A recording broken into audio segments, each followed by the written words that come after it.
TRON, classic sci-fi movie that at the beginning of the 1980s was a landmark achievement in terms of CGI.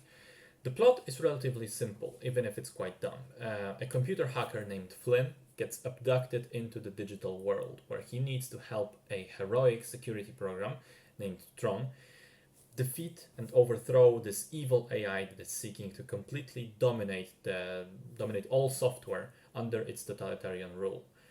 That's basically it. It's kind of a classic hero journey. In many ways, not just because it's also sci-fi, reminiscent of the original Star Wars film.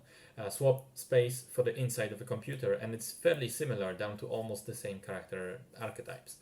Now, back in the day, the film was revolutionary because it was the first movie ever to use such advanced computer-generated graphics to this extent. In fact, it was disqualified from the Oscar nomination for Best Visual Effects because using computers was considered cheating. As ridiculous as it sounds today, it was a novelty back in the early 1980s, to be sure. And reading about the process of filming and the complex assembly of different layers of film to sort of merge the actors and the physical sets with the digital effects and the hand-drawn animation, it is definitely impressive, all the work that the filmmakers needed to go through. And I do appreciate what the film has done for the industry, for the breakthroughs that it made in terms of visual effects. However, having said that, 40 years after its release, Tron has not aged well, and by not well I mean that it looks absolutely atrocious. The special effects, the color grading, the lighting look absolutely properly awful, and the costumes are too silly to be taken in any way seriously. Even the music sounds off nowadays. Now, this all maybe wouldn't be a problem if you could accept the aged technology and just appreciate the adventure story for what it is. But the problem is that for me, Tron is an example of a movie that's very reliant on a technical gimmick or shooting technique and sort of forgoes the story in favor of that. As I said, the archetype hero journey is present here with pretty much every single beat, with predictable plot and simple characters and not a lot of depth to it.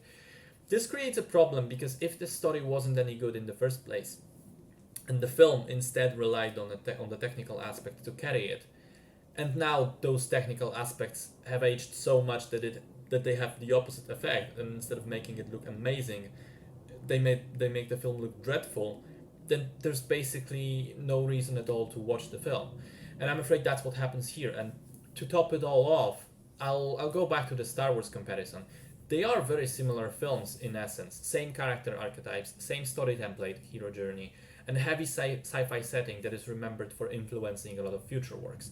But no matter which way you look at it, Star Wars is infinitely better in every aspect, despite the fact that it came 5 years earlier.